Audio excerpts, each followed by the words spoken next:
Dito tayo ngayon, SM Santo Tomas, Deck 101. Dito po yung store natin. So, ang ating topic ngayon, yung mga price update ng ating Xiaomi, Redmi. Yan. So, pakita lang natin guys yung yung mga bago. Ito po si Redmi A3 13C. And then, yung pinakabago natin, special po si Redmi 13. Then, ito naman po yung dati pa, Redmi Note 13. So, ito po yung, unahin na natin yung isa, Redmi A3.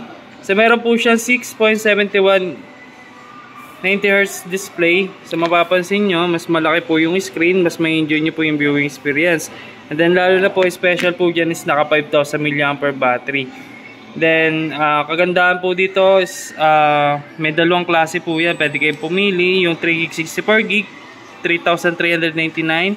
And then yung 4GB 128 natin is meron siyang 3,999. So dito po pwede po kayo pumili. Then available color natin dito shop namin is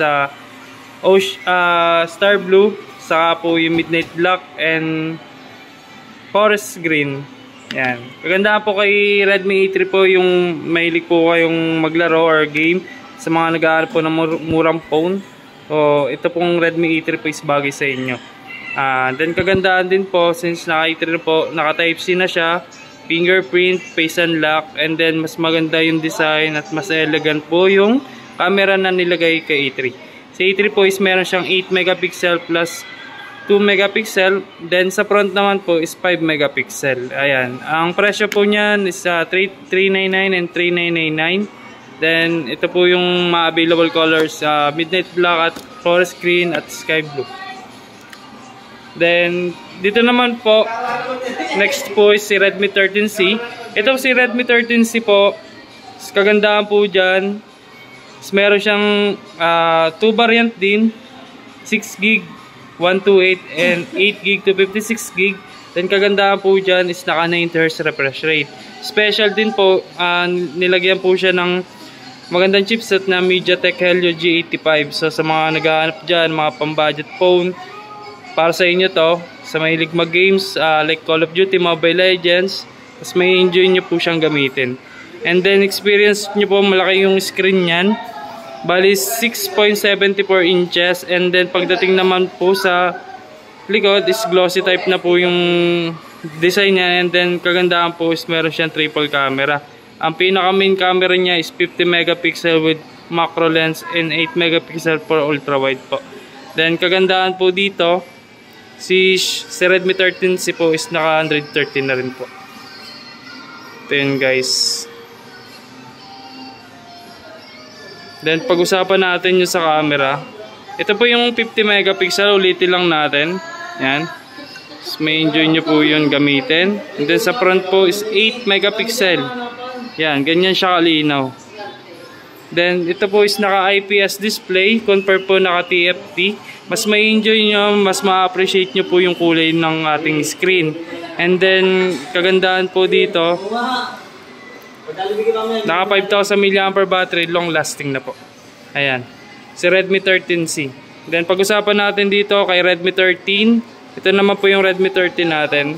Yan, ito yung pinakabago natin labas guys. Yan. Dito kay Redmi 13 may 3 colors. Ito po yung color niya. Ito po yung Ocean Blue, tapos Pearl Pink, then Sandy Gold and Midnight Black. Bali ang price niya ay 7,999. Unahin na po natin. Papansin nyo guys, maganda na po yung display, naka-dot display.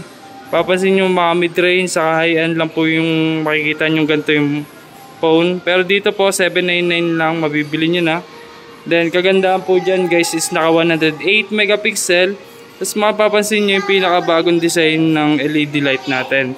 And then pagdating naman po sa sa performance po, si Redmi 13 po is meron siyang Helio G91 Ultra and 6.79 inches, 90Hz refresh rate. Then kagandahan po is na-improve sa kanya yung 33 watts fast charging. So dito hindi na po kayo maghihintay na pag-charge, napakabilis talaga ng charge niya kasi naka 33 watts. And then pagdating sa likod is naka glass back design, mas ma-enjoy nyo po kasi mga ganitong presyo po yung mga mid-range at high-end phone. Ayun, 799 lang guys. Dito lang yan. Kung sakali kukuha po kayo, drop lang po kayo dito sa Tech 101. Yan. Then dito naman po, si Redmi Note 13. Ito po, meron din po tayo nito dito sa store na to. Ito po is meron siyang 8GB to 56GB. And then naka 120Hz refresh rate. Chipset nito is Qualcomm Snapdragon 680. Then 33 watts din po, AMOLED na po ito, and then dual speaker. Ayan. Bali ang price nito guys ay 9,999. Kung i-home credit nyo guys, pwede rin po basta may valid ID lang kayo, and then pan-down nyo. Drop lang kayo dito guys sa ating sa store natin, Tech 101. Ayan. Huwag nyo rin kakalimutan subscribe, like, and comment. Thank you.